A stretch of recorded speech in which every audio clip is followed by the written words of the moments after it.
closely, but now I know you love me mostly. Sorry, Joe, you ain't a lover, you're a house on fire. I'm burning so.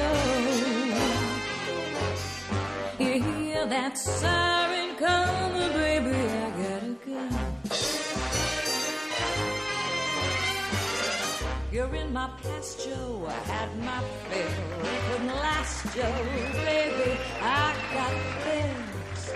There's no one happy in a house on fire. Why do I still hear those sirens going, baby? I get a chill, I get a thrill, babe, and I wanna run back, but I know I gotta stay. Thanks to it appearing on the PlayStation Plus service for PS4 early adopters, Contrast is one of those rare few indie games that has been getting a lot of mainstream attention. Of course, it thoroughly deserves it, and you'll be able to read our reasons for why at DDNet. But for me, what is most fascinating is that this game, as well as another indie title called Rain, managed to be released very close to one another, and both games provide a very deep artistic experience. The fact that these games have such a high level of production values is a really good sign for the games industry. Rain and Contrast are very similar games in a lot of ways. Obviously they were developed by completely different teams at opposite ends of the earth, with Contrast being developed in North America while Rain was developed in Japan, but in so many other ways they are very similar experiences. Both Rain and Contrast are very short experiences and focus much more on pulling players through a very focused narrative than giving the typical odds and ends and padding that you would expect from a AAA title. Both games are also very emotional experiences and give players a character to control that isn't necessarily a reliable protagonist. In both games you play as a character that is literally invisible. In Rain you play as a ghost version of a young boy, while in Contrast you play as the imaginary friend of a troubled young girl. Also in both games, progression through the game is largely out of the player's control. In Rain, the boy finds himself constantly chasing an invisible girl, while in Contrast, you find yourself constantly following the lead character, the girl Dee Dee, around as she experiences the narrative. Both games are focused quite heavily on environmental puzzles, and both games also have a very dark edge to them. What I loved about the fact that both of these games were released so close to one another is that it represents a good sign for the artistic development of the games industry. Both a North American development studio and then also a Japanese development studio was able to find the money to produce a very high quality game that didn't conform to the type of gameplay that is considered to be marketable in the current environment.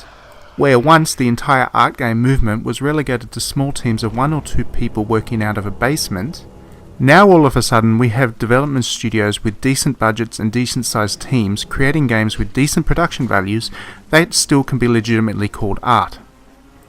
This is something that has only really happened in the later half of this generation and can probably be traced back to Journey. With the release of Journey, publishers, financial backers and development studios all suddenly discovered that there was indeed a market out there for people that take games seriously as works of art.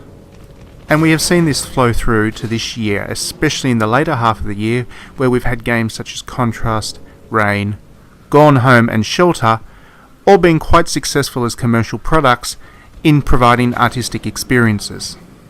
I think the mainstream game playing audience, as well as the mainstream media, is now also starting to realise that there's more to the games industry than the Call of Duties and Assassin's Creeds of the world.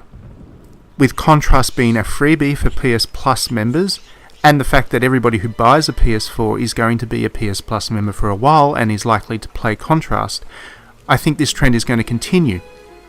And on a very fundamental level, the more art games out there, the better for the industry.